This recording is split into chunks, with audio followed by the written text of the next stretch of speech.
Halo, Shalom. Pada kesempatan kali ini, di video kali ini, eh, Nabi Karpidol, channel saya ini akan membahas tentang semakin kaya, semakin on gitu. Kenapa demikian? Karena tanpa disadari, kekayaan itu, kalau kita orientasinya adalah suatu harta benda, dan kita melakukan itu atas dasar ya uang gitu. Meskipun kau meskipun kau memberi kepada orang juga, tetapi bukankah orang berdosa yang lain pun termasuk sesembahan yang lain juga? Orang yang menyembah sesembahan lain juga atau penyembah-penyembah setan juga melakukan hal yang sama kan? Nah, karena itulah tujuan dari ilah-ilah lain itu seperti itu salah satunya. Maka banyak Alkitab menjelaskan tentang penekanan terhadap topik soal kekayaan ya. Karena kekayaan tidak akan terlepas dari kemegahan, begitu juga kemegahan ya. Kemegahan itu juga tidak akan terlepas salah satunya ya. Saya bilang salah satunya adalah kekayaan juga. Karena kemegahan itu biasa orang tuh identik dengan kesombongan, ambisi ya, nafsu yang semacam seperti itu dari kemegahan seperti itu. Jadi kalau orang itu menaruh atau menempatkan dirinya kepada kekayaan yang seperti itu, ya hancurlah orang tersebut. Kenapa? Karena ketika orang itu menikmati, ya, karena orang itu telah menikmati, dia sendiri sudah mendapatkan upahnya di dalam dunia. Apalagi ketika orang tuh mengajar firman Tuhan. Tujuannya adalah untuk mengajar itu hanya demi uang. Ya meskipun ya dia juga pemberi gitu, memberi sedekah, tapi orang berdosa pun melakukan itu juga. Bukankah firman Tuhan itu tidak dijual belikan kan? Tetapi memberikan secara sukarela kan? Beda dengan halnya yang tidak berkaitan dengan firman Tuhan seperti hal-hal yang sekunder gitu. Contohnya ya tentang profesi kalian sebagai pencari nafkah atau bekerja sebagai apa gitu. Sesuai dengan profesi kalian gitu. Itu kan kalian dituntut untuk apa? Untuk menyambung hidup kan, untuk memenuhi jasmani kalian kan, untuk mencukupkan ya, dalam artian ini untuk mencukupkan karena Yesus mengajarkan cukupkanlah dirimu dengan gajimu. Kalau orang itu tidak apa ya, tidak merasa puas gitu dengan apa yang dia sudah terima, berarti orang itu nggak beres sebenarnya. Ya bolehlah kalau orang itu ya tidak suka dengan perkataan seperti ini, ya silakan aja gitu. Karena di dalam Alkitab khususnya Perjanjian Baru itu banyak menerangkan dan menjelaskan, bahkan Yesus sendiri. Itu juga salah satunya ya, salah satunya menerangkan tentang keduniawian ya, tentang harta, tentang kekayaan, tentang kemegahan, dan efek-efek dari situ semua. Jadi saya akan menjelaskan secara singkat yang diawali dengan tadi, jadi kekayaan itu akan menghancurkan iman dari orang percaya. Orang percaya ini, orang percaya bagaimana? Orang yang percaya hidup di dalam Kristus. Karena ketika orang itu hidup di dalam Kristus, artinya dia akan mengambil bagian penderitaan dari Kristus itu sendiri. Karena begini loh rumusannya. Kenapa orang itu bertahan dengan ajaran Kristus, dengan kasih Tuhan Yesus? dengan kasih Bapa yang telah banyak memberkati sampai kepada orang berdosa pun, Bapa di sorga pun memberkati. Kenapa orang tuh yang dia ingin berusaha hidup di dalam terang, di dalam Kristus, dia banyak menderita? Karena Alkitab sudah menjelaskan, karena kamu akan dianiaya oleh namaku. Kamu akan difitnahkan segala yang jahat oleh namaku. Jadi seperti itu. Jadi di dalam dunia ini, di tempat eh, dunia ini, itu neraka sebenarnya. Neraka bagi orang-orang yang dia berusaha hidup di dalam Kristus. Dia bertahan, dia setia, dia bertumbuh, dia berakar dan berbuah. Dan itu tidak gampang. Butuh kekuatan ekstra ya. Maka dari itu, Tuhan Yesus membekali orang percaya itu dengan apa? Dengan roh penghibur, yaitu Roh Kudus. Makanya kalau aku tidak kembali, roh itu tidak akan datang padamu. Bukankah begitu Alkitab menjelaskan kan? Kenapa dalam subtema seperti ini saya mengangkat orang kaya, semakin on. Karena memang seperti itu faktanya dan Alkitab menjelaskan seperti itu.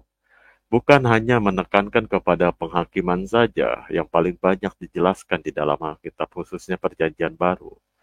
Tetapi tentang kemegahan dan kekayaan harta ini, Tuhan Yesus pun banyak sekali menegaskan hal itu. Karena jika engkau mengasihi atau engkau memberi, itu orang berdosa pun bisa melakukan itu. Ya, seperti itu. Jadi, kalau ingin melayani Tuhan, jangan pernah pikiranmu, hatimu, itu tujuan sematanya demi apa? Demi uang, ujung-ujungnya uang.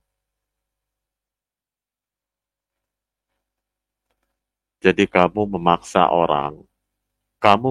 orang untuk berbelas kasih terhadap kamu. Bukankah sepatutnya orang percaya itu meminta berbelas kasihan kepada Tuhan, minta belas kasihan Tuhan kan?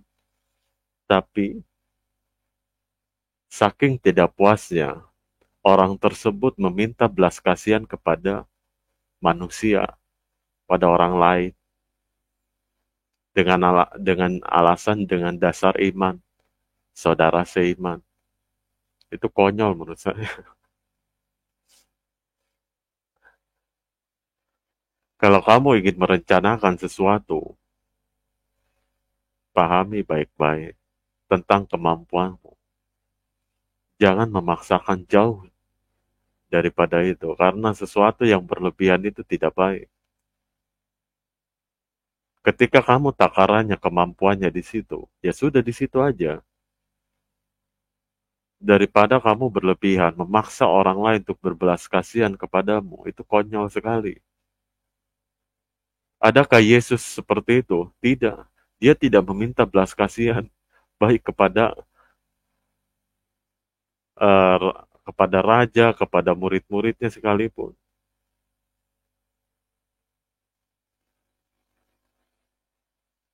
Supaya dia tidak dihukum, supaya dia tidak dieksekusi segala macam. Ada Tuhan Yesus meminta belas kasihan seperti itu. Ataupun supaya diberi, meminta ketika dia sudah beres mengajar, terus, ayo marilah berikanlah kepadaku persembahan. Ada seperti itu? Kan nggak ada. Bahkan para rasul pun seperti itu. Dia mencontoh teladan yang baik. Begitu pula dia akan menjadi teladan juga bagi pengikut-pengikut Kristus di masa yang akan datang. Ya kita inilah Jadi seperti itu. Sayang waktunya ini hanya singkat ya untuk menjelaskan. Sebenarnya banyak sekali, tetapi saya akan memberikan suatu ayat ya di dalam Alkitab mengenai tentang hal ini, pemahaman seperti ini. Sebenarnya banyak ayatnya ya, cuman saya ambil dari ayat ini aja yang mungkin jarang jarang sekali didengar kali ya bagi orang yang malas baca Alkitab gitu. Jadi saya akan apa? Saya akan memberi pemahaman terhadap ayat pemahaman terhadap kita semua dan untuk itu saya akan mengambil ayat dari Alkitab yang ini mungkin jarang sekali didengar ya. Apalagi kalau orang itu yang ibaratnya ya yang males akan firman Tuhan. Jadi apa ya? Firman Tuhan itu nggak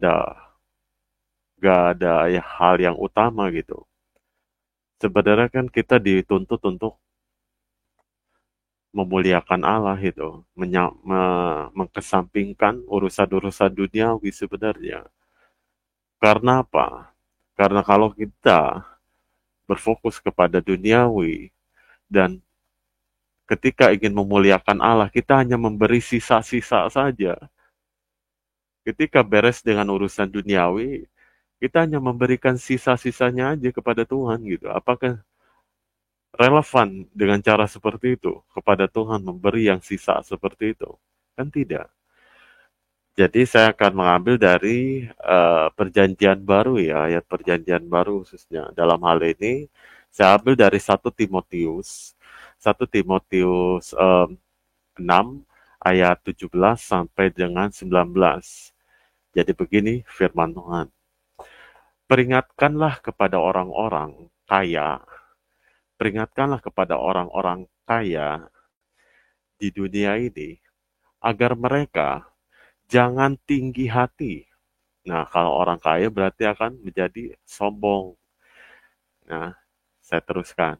Dan jangan berharap pada sesuatu yang tak tentu seperti kekayaan, karena kekayaan itu tidak akan menjamin kamu mendapatkan hidup yang kekal. Karena Alkitab menjelaskan apa? Karena ketika orang itu mengumpulkan suatu harta, kekayaan di dalam dunia, maka ngengat dan karat akan merusaknya. Oke, saya teruskan lagi ayatnya. Melainkan pada Allah yang dalam kekayaannya memberikan kepada kita segala sesuatu untuk dinikmatinya.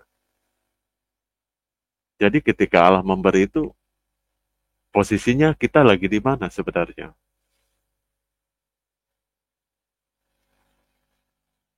Yang sebagai kekayaan dia yang melimpah luas. Bukankah di dalam kerajaannya kan? Di dalam kerajaan sorga dia akan memberi. Salah satunya adalah hidup yang kekal. Memerintah bersama dengan Tuhan.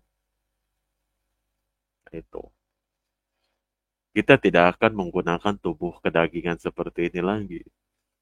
Melainkan akan diberi tubuh kemuliaan. Seperti itu. Jadi saya akan teruskan lagi ayatnya. Peringatkanlah agar mereka itu berbuat baik. Menjadi kaya, ingat, menjadi kaya dalam kebajikan. Suka memberi dan membagi, dan dengan demikian mengumpulkan suatu harta sebagai dasar yang baik bagi dirinya di waktu yang akan datang untuk mencapai hidup yang sebenarnya. Ini baru permulaan ketika kita dalam kebajikan, kita banyak memberi dan membagi. Itu akan mengumpulkan hartamu di dalam kerajaan sorga. Tapi dilakukan dengan cara yang benar. Jangan memaksa orang. Terus-menerus berbelas kasihan kepadamu. Sepertinya Tuhan itu tidak memberikan suatu belas kasihan kepadamu gitu. Sehingga kamu tergantung. Jadi ketergantungan kepada saudara seimanmu gitu. atas dasar saudara seiman. Kamu memberikan suatu pemahaman atau sugesti kepada mereka untuk memberi atau berbelas kasihan kepada, kan itu konyol.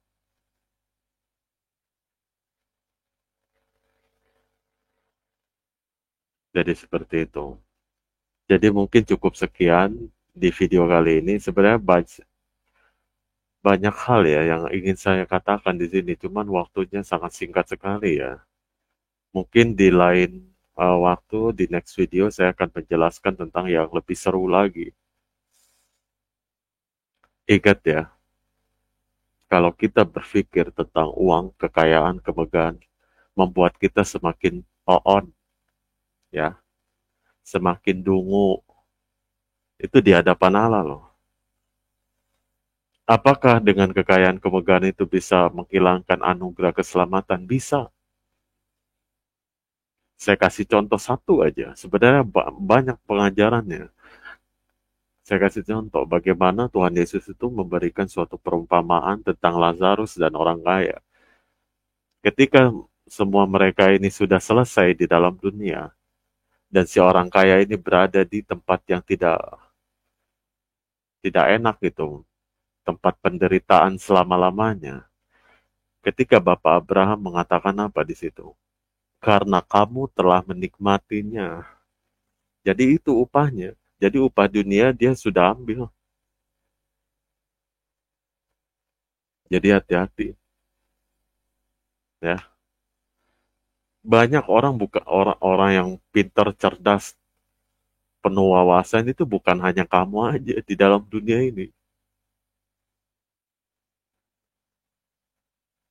Jauh dari hal itu, ada Tuhan yang lebih melampaui akal. Bukankah kita diajari untuk memahami firman Tuhan itu melampaui akal kan? Siapa yang mengajari? Siapa yang mendidik? Kalau bukan Tuhan dengan pengurapan Roh Kudus. Roh Kudus itulah yang menuntun, mengingatkan, mengajarkan kita akan perkataan yang diajarkan oleh Tuhan Yesus. Jadi seperti itu aja. Mungkin videonya uh, cukup sampai di sini. Nanti lain uh, video, di next video selanjutnya saya akan membahas yang topiknya lebih seru lagi ya. Oke, kalau kalian suka dengan video ini, kalian bisa share ke saudara kalian, ke teman-teman kalian, rekan-rekan kalian, saudara-saudara, atau siapapun mungkin kalau yang memang ini bermanfaat videonya. Akhir kata, saya pamit undur diri dari video kali ini. Tuhan Yesus memberkati kalian semua, termasuk saya. Oke, sampai ketemu di next video selanjutnya.